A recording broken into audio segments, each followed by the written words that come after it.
नमस्कार दोस्तों, स्वागत है आप सभी का हमारे YouTube channel my exam study पे।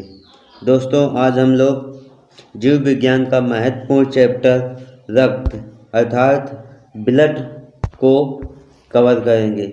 यह चैप्टर परीक्षा में बहुत ही महत्वपूर्ण प्रश्नों को बनाता है और सभी परीक्षाओं में भी पूछा जाता है।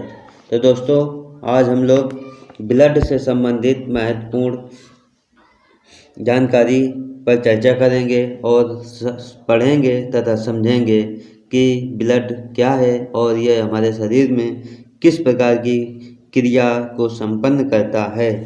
तो दोस्तों, आज हम लोग कवर कर रहे हैं ब्लड।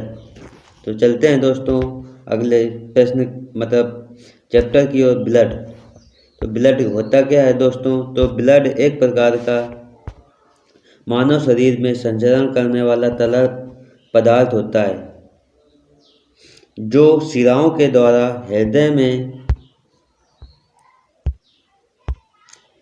जमा होता है और धमनियों के द्वारा पुनः हृदय में संपूर्ण शरीर में संचालित या संचरित होकर हृदय में आ जाता है। उसे ही रक्त कहते हैं।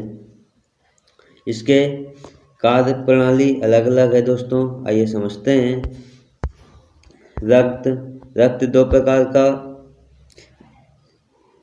कार्य करता है। पहला होता है हमारा प्लाज्मा, दूसरा होता है रुधिराणु।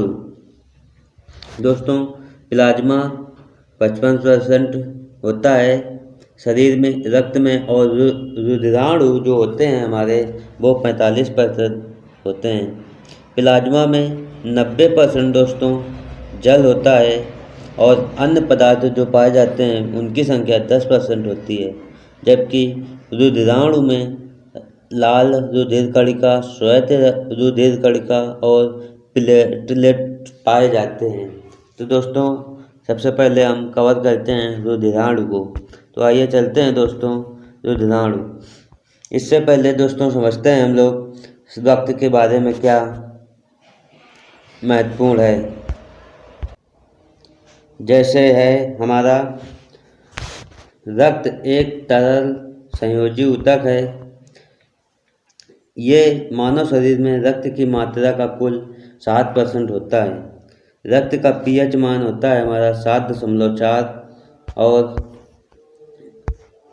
मानव शरीर में औसतन 5 से 6 लीटर रक्त या खून पाया जाता है। नर की तुलना में मादा में आधा लीटर कम होता है, अर्थात पुरुष में रक्त की मात्रा महिलाओं की मात्रा का आधा लीटर ज़्यादा होती है। यदि पुरुष में 5 लीटर रक्त है तो महिलाओं में 4.5 लीटर रक्त होगा। आई बात समझ में दोस्तों? आइए चलते हैं अगले की ओर। यह संक्रमण से भी लड़ता है और तापमान को भी नियंत्रित करता है, अर्थात हमारे शरीर में रक्त संक्रमण के से भी प्रतिरक्षा करता है और तापमान को भी नियंत्रित करता है। रक्त कोशिकाओं का निर्माण अस्थि मज्जा में अर्थात बोन मैरो में होता है। रक्त कोशिकाओं का निर्माण अर्थात शरीर में रक्त का निर्माण जो होता है दोस्तों वो होता है हमारा अस्थि मज्जा, जिसे हम बोन मैरो के नाम से भी जानते हैं। दोस्तों, रुधिराणु में होती है हमारी लाल कोशिकाएं, सफ़ेद रुधिर कोशिकाएं और प्लेटलेट्स। हड्डियों के मज्जा में विशेष रूप से कशेरुकी, पसलियों, कूल्हों, खोपड़ी और उरोस्थि में बनते हैं। ये आवश्यक रक्त कोशिकाएं संक्रमण से लड़ती हैं और ऑक्सीजन का संवहन करती हैं और रक्त स्राव को नियंत्रित करने में भी मदद करती हैं। तो दोस्तों, इस प्रकार हमारे रक्त के जो कार्य हैं निम्नलिखित हैं। रक्त में 4 घटक होते हैं। पहला होता है प्लाज्मा,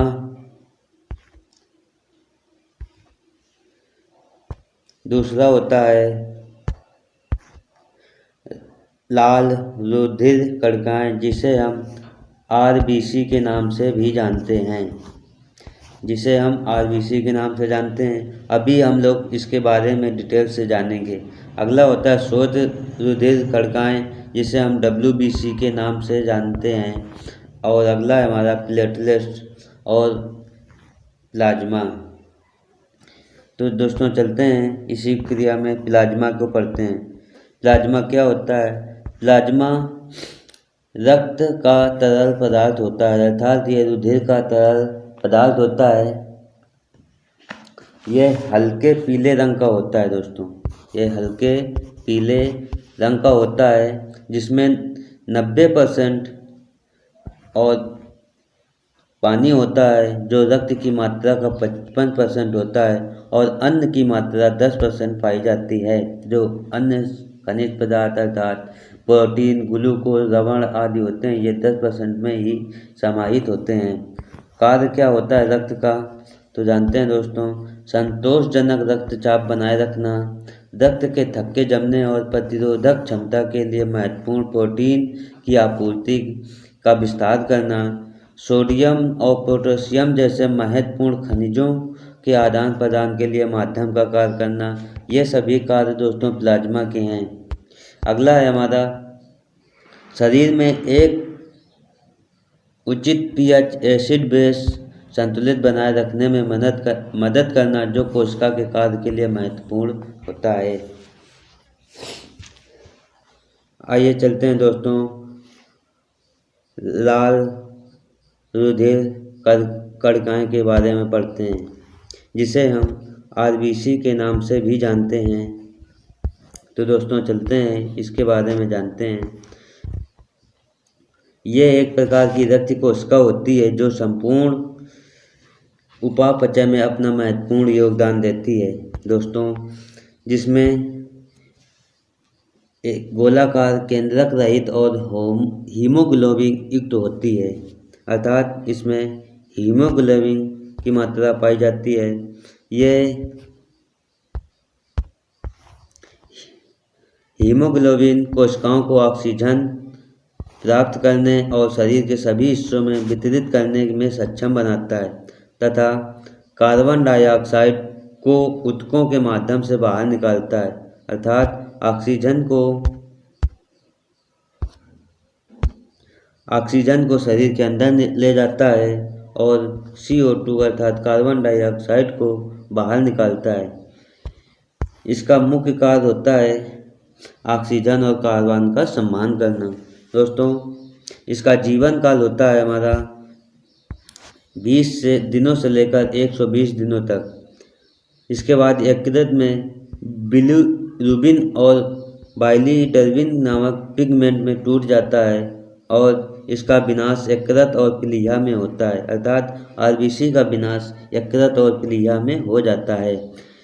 इसीलिए यकृत को RBC का कब्रगाह कहा जाता है। दोस्तों ये परीक्षा में बहुत ही पूछा जाता है कि RBC का कब्रगाह किसे कहते हैं, तो दोस्तों इसका राइट उत्तर होगा यकृत। यकृत को RBC की कब्रगाह कहते हैं। वे अस्थिमज्जा में बनते हैं, अर्थात RBC का निर्माण हमारा अस्थिमज्जा में होता है। इनके पास कोई केंद्रक नहीं होता, अर्थात RBC केंद्रक रहित होती है। आइए चलते हैं दोस्तों अगले पॉइंट पर। अगला पॉइंट है हमारा श्वेत रक्त कोशिकाएं अर्थात WBC। WBC का कार्य निम्न प्रकार होता है दोस्तों। तो आइए चलते हैं WBC जो निम्न योगदान शरीर में रक्त के लिए करती है। दोस्तों ये एक प्रकार की कोशिका होती है जिसका आकार अनिश्चित होता है, अर्थात WBC का कोई आकार नहीं होता है, ये किसी भी प्रकार की पाई जा सकती है। अगला है इसमें केंद्रक पाया जाता है और ये WBC को ल्यूकोसाइट भी कहते हैं। श्वेत कोशिकाएं संक्रमण से शरीर की रक्षा करती हैं, अर्थात WBC शरीर में संक्रमण से प्रतिरक्षा का कार्य करती है। ये रक्त प्रवाह से बाहर निकल सकते हैं, अर्थात ये ब्लड के साथ बाहर निकल सकते हैं और संक्रमण से लड़ने के लिए ऊतकों तक पहुंच सकते हैं। दोस्तों इनका मुख्य कार्य होता है हमारा शरीर में रोगाणु से रक्षा के लिए प्रतिरोधक क्षमता को बढ़ाना। यह एक अच्छे स्वास्थ्य के लिए आवश्यक होता है। इसका जीवन काल 1 से 2 दिन या 3 दिन तक होता है, अर्थात 24 से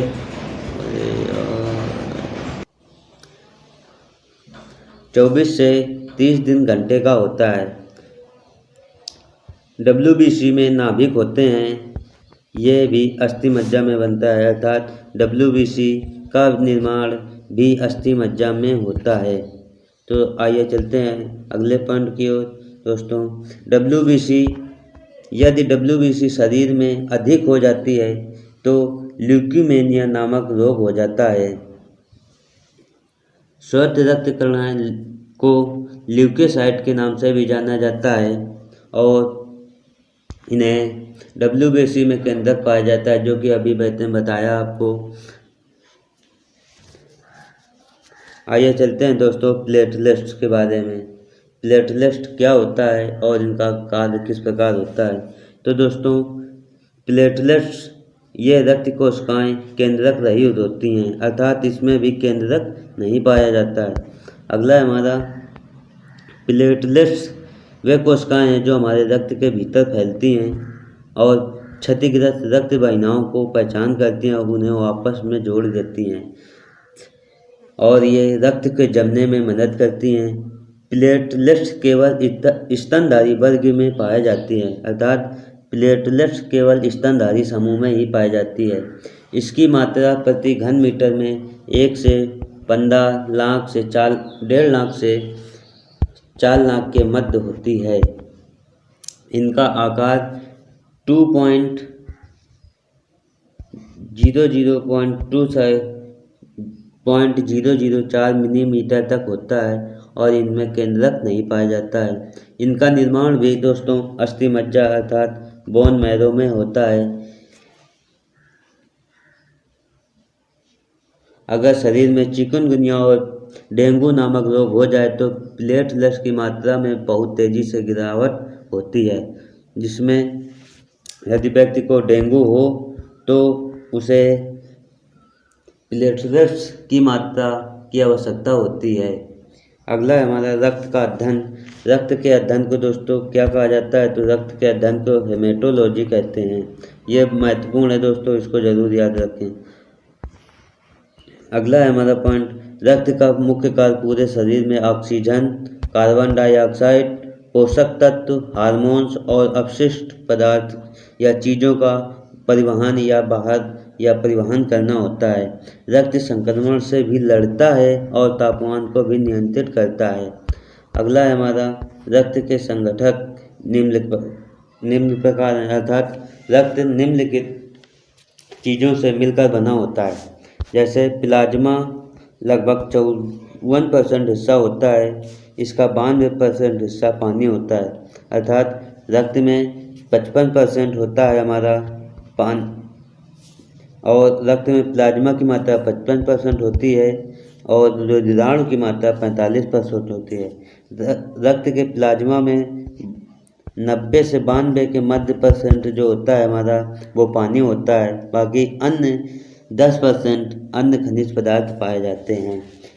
श्वेत रक्त कोशिकाएं और प्लेटलेट्स हमारे शरीर के लगभग का 1% भाग होते हैं। आइए चलते हैं अगले पॉइंट की ओर। लाल रक्त कोशिकाएं हमारे रक्त का लगभग 45% हिस्सा होती हैं, जिसे RBC के नाम से जानते हैं। आइए चलते हैं दोस्तों अगले पॉइंट की ओर।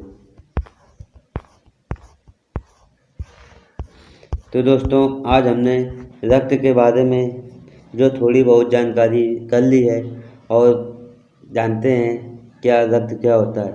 अब दोस्तों हम लोग परिसंचरण तंत्र और रक्त समूह के बारे में कल अगले वीडियो में जानेंगे। तो दोस्तों हमारे वीडियो को लाइक करें, चैनल को सब्सक्राइब करें तथा बेल आइकन ज़रूर दबाएं और कल के वीडियो का इंतज़ार करें तथा लगातार वीडियो पाने के लिए हमारे चैनल को सब्सक्राइब करें।